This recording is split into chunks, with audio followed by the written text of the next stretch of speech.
我的妈呀，这个是最近很火的蜡笔小新安静书，你们有人会做吗？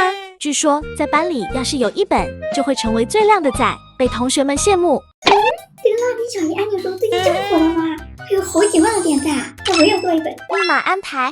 宝宝们，蜡笔小新安静书材料买回来了。这里面一共是3大页，还好图是特别多。接下来就是最耗时的，我们需要把上面的图案一个一个裁剪下来。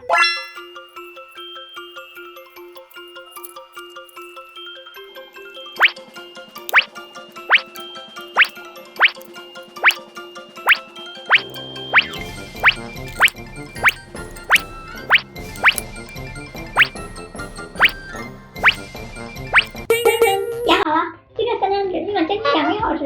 下面开始拼装，先把这种大的两两对贴，先是这2张对贴，用胶带固定，有的头再用棉花封头，后面同样操作。这样我们就得到4个这种内页，再把它们两两对贴，用胶带把这一边封住，里面也粘上。这2个这样对贴，这个也是封这边，然后再把它们2个粘在一起。接下来把这些小的用双面胶贴在对应的位置，布置衣柜。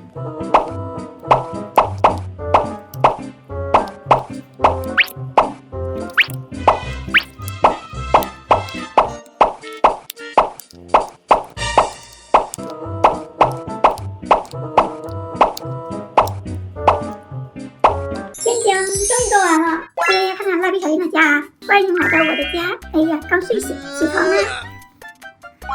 下面上个厕所，上完厕所再洗个澡，洗澡之前要把衣服脱掉，再来搓一搓，洗沐浴露，洗得香香的。洗好了，我们上衣柜里面再选套衣服，有小鸡套装、小熊套装、超人套装、企鹅套装、青蛙套装、蜜蜂套装，好多款式啊！那我们就选个青蛙套装的吧。穿好衣服了，吃个早餐。先看看都有什么食物。哇，有面包、鸡蛋、橙汁、麦片、粥、牛奶。那我们今天吃份面包吧。再来碗麦片，牛奶也来一杯，吃块面包，喝碗麦片，再喝点牛奶。吃得好饱呀！今天是周末，我们再来换套衣服，咱要出去玩。出去的话，穿那个超人服吧。点恩，我们再带点玩具，这里面一共有3种玩具，带这个吧。超人和这个很搭哎。再拿一包零食，可以和小朋友分享。好了，蜡笔小新出去玩了，大家还想让我做哪种安静书，可以在评论告诉我哟，拜拜。